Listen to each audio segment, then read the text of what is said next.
तुम्हारे जख्म इस बात का सबूत है कि मेरा बेटा सही सलामत है और मेरे देवता ज़्यूस मेरे साथ हैं और आज रात भी होंगे जब मैं तुम्हारा खात्मा करूंगी पोरस।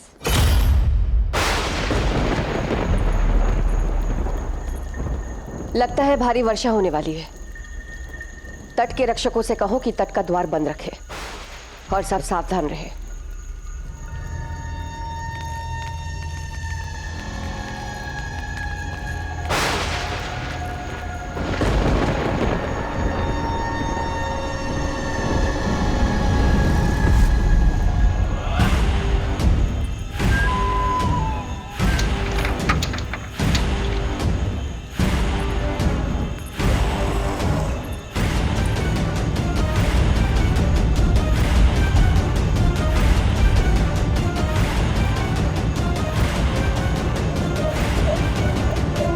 ये देखी देखी से क्यों लग रही है?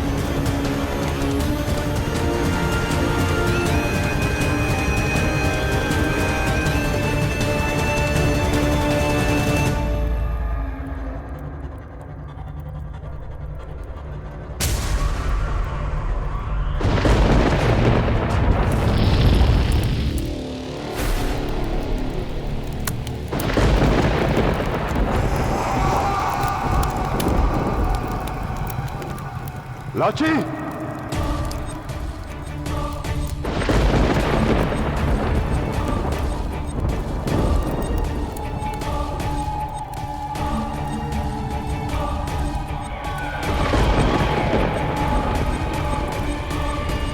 अब तुम बच नहीं सकते पोरस। आग से दूर जाने की ताकत तुम्हारे पांव में है नहीं और मौत दौड़ती हुई तुम्हारे पास आ रही है।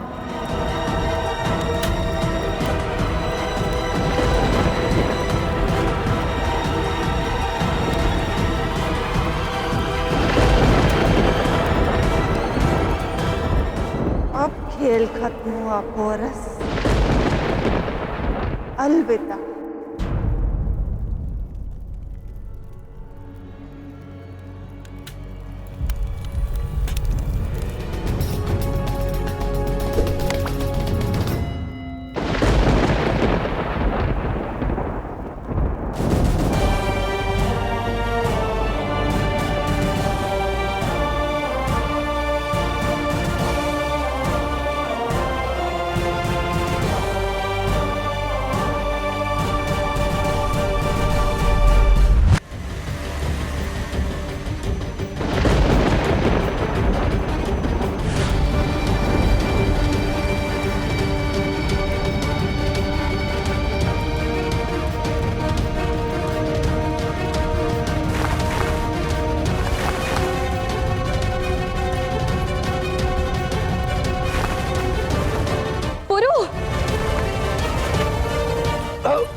जब बेटे का बल काम नहीं आया तो मां छल करने पे आ गई। अब समझ में आया कि तुम्हारा यहां रुकने का कारण क्या था। मेरे पुत्र पर काला जादू करने वाली थी तुम।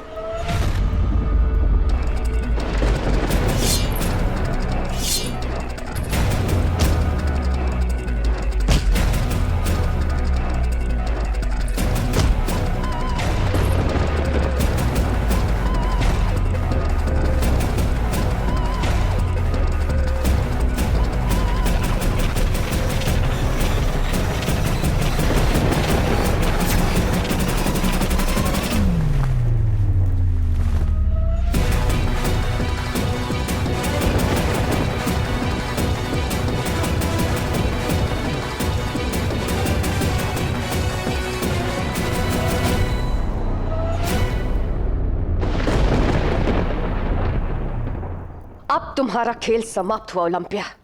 अब तुम्हारे भाग्य का निर्णय वो करेगा जिसे तुमने मारने की चेष्टा की। मैं पुरु को जाकर सब कुछ बता दूंगी। ये तो तब हो पाएगा ना जब तुम महफूज वापस लौटोगी।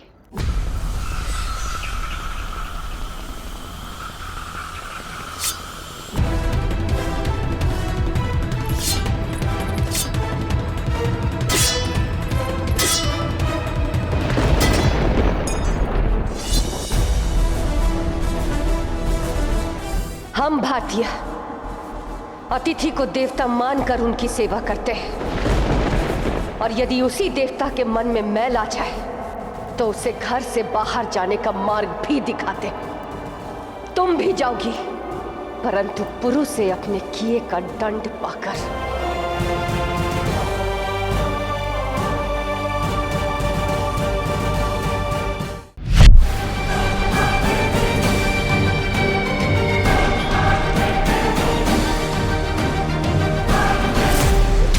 मैंने आपके पुत्र को नहीं मारा और ना ही लाची के भाई को मारा। मैंने एक देशद्रोही को मारा। मेरे भाई की हत्या हुई है। यदि वो दोषी सिद्ध हुआ तो मैं अपना वचन पालन करते हुए दस्युलोक के विरुद्ध आपके साथ खड़ी रहूंगी। किंतु यदि ये प्रमाणित नहीं हुआ कि उसने आपके प्राण लेने का प्रयास किया था, तो आपको दृढ़ होकर न्याय करना होगा। राजमाता अनुसुईया और महारानी लाची का पक्ष सुनने के पश्चात मैं अपने निर्णय पर पहुंच चुका हूं। पर उस निर्णय को सुनाने से पहले मैं एक कार्य करना चाहूंगा।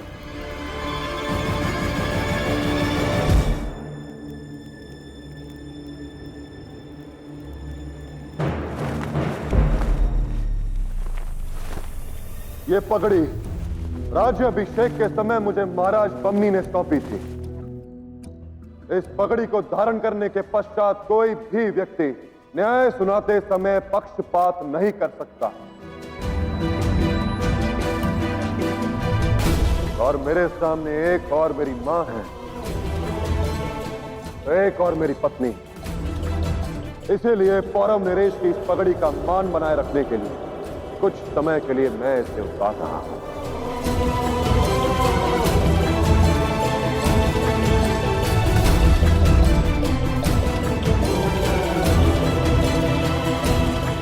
सभी के पक्ष सुनने के पश्चात यह तो स्पष्ट है कि सुमेर की हत्या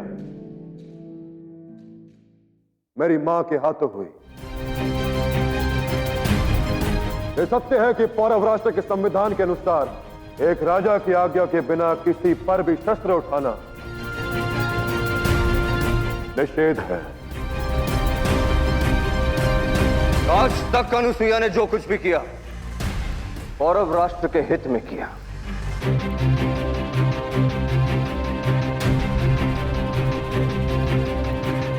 यदि उन्होंने सुमेर पर प्रहार किया है तो निसंदेह उसके पीछे कोई बड़ा कारण अवश्य होगा। क्षमा चाहता हूं, परंतु महाराज आप नहीं, गुरु है। यदि आपने अपने पुत्र कनिष्क को अच्छे संस्कार और अच्छी शिक्षा दी होती तो आज ये परिस्थिति ना होती और मेरा पुत्र आज भी जीवित होगा।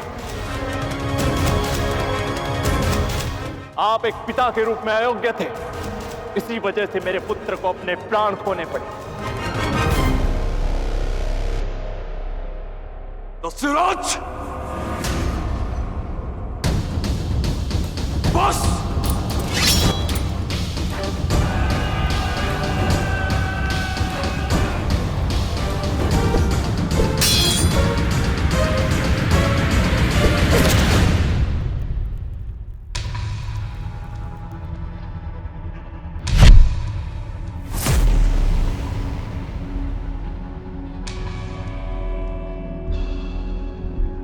सिंध नरेश महाराज हस्ती पर प्रहार करने का परिणाम जानती हैं आप महारानी लाची? जानती हूँ, परंतु ये सिंध नरेश को सोचना चाहिए था कि दस्युराज पर प्रहार करने का परिणाम क्या होगा।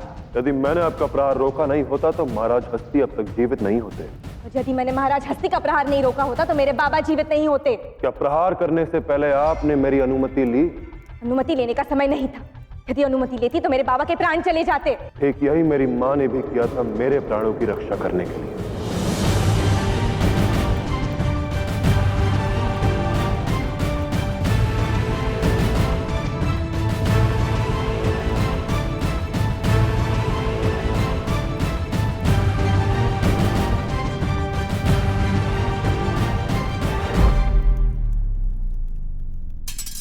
यदि वो मेरी अनुमति लेती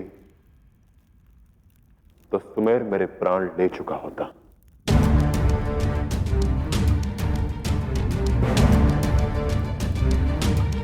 आप सभी साक्ष्य हैं। यदि महारानी लाची मेरी आज्ञा के लिए रुकती तो महाराज हस्ती दस्युराज के प्राण ले लेते। मेरा मानना है कि महारानी लाची ने जो कुछ भी किया वो उचित था।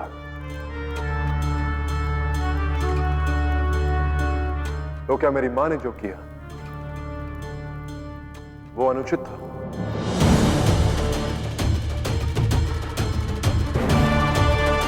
यदि राजमाता अनुसुईया सुमेर की हत्या के लिए दोषी है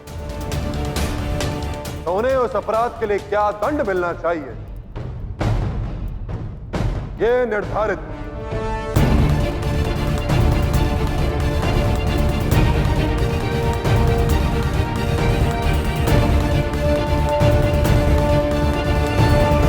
महारानी लाची करेंगी।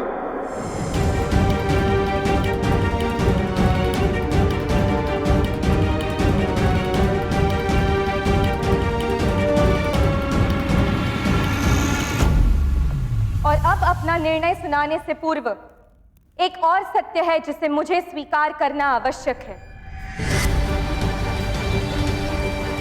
और वो ये कि कदाचित ऐसी बहुत सारी बातें हैं जिन्हें हम में से कोई नहीं जानता, और बिना पूर्ण जांच पड़ताल के कोई भी निर्णय लेना या राजमाता अनुसुईया को दोषी ठहराना अन्याय होगा। इसीलिए मैं राजमाता अनुसुईया को 7 दिन का समय देती हूं कि वो स्वयं को निरपराध सिद्ध करे या दस्यु कुमार सुमेर को देशद्रोही।